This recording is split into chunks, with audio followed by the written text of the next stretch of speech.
Kochi seaport airport road രണ്ടാം ഘട്ട നിർമ്മാണം വീണ്ടും പ്രതിസന്ധിയിൽ. അടങ്കൽ തുക കുറവാണെന്നതിനാൽ കരാറുകാർ നിർമ്മാണം ഏറ്റെടുത്തില്ല. പുതിയ സർക്കാർ ചുമതലയേറ്റ ശേഷം പ്രശ്നം പരിഹരിക്കുമെന്ന് കളമശ്ശേരി നഗരസഭാ ചെയർമാൻ ജമാൽ മണക്കാടൻ മീഡിയ വണ്ണിനോട് പറഞ്ഞു. അപ്പോൾ മാർച്ചോടുകൂടി ടെൻഡർ അവാർഡ് ചെയ്യാൻ കഴിഞ്ഞാൽ നമുക്ക് നിർമ്മാണം പൂർത്തീകരിക്കും. NAD മുതൽ അങ്ങോട്ടുള്ള മഹിളാലയം വരെയുള്ള ഭൂമി ഏറ്റെടുക്കൽ മിക്കവാറും പൂർത്തീകരിക്കാറായി. 23 വർഷം നീണ്ട കാത്തിരിപ്പിന് ഇനിയും വിരാമമായില്ല. മാർച്ച് 1-ന് ടെൻഡർ നടപടികൾ പൂർത്തിയാക്കി നിർമ്മാണം ആരംഭിക്കുമെന്ന മുൻ മന്ത്രി P. രാജീവിന്റെ പ്രഖ്യാപനവും വെറും വാക്കായി. നിർമ്മാണത്തിന് അടങ്കൽ തുകയായി RBDC നിർണയിച്ചത് 17 കോടി രൂപ. ഈ തുകയ്ക്ക് റോഡ് നിർമ്മാണം പൂർത്തിയാക്കാനാകില്ലെന്ന് കരാറുകാർ നിലപാടെടുത്തതോടെയാണ് പ്രവൃത്തി വീണ്ടും നിലച്ചത്. ടെൻഡറിൽ പങ്കെടുത്ത 2 കരാറുകാരിൽ ഒരാൾ 20%, മറ്റൊരാൾ 40% അധിക തുകയാണ് ആവശ്യപ്പെട്ടത്.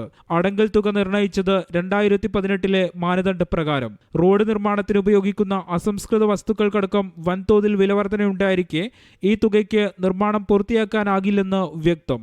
ടെൻഡർ അതിന് കാര്യമായ രീതിയിലുള്ള എസ്റ്റിമേറ്റ് ഇല്ലാത്തതുകൊണ്ട് ഒരാളുകളും ടെൻഡർ എടുക്കാൻ വേണ്ടി വന്നിട്ടില്ല.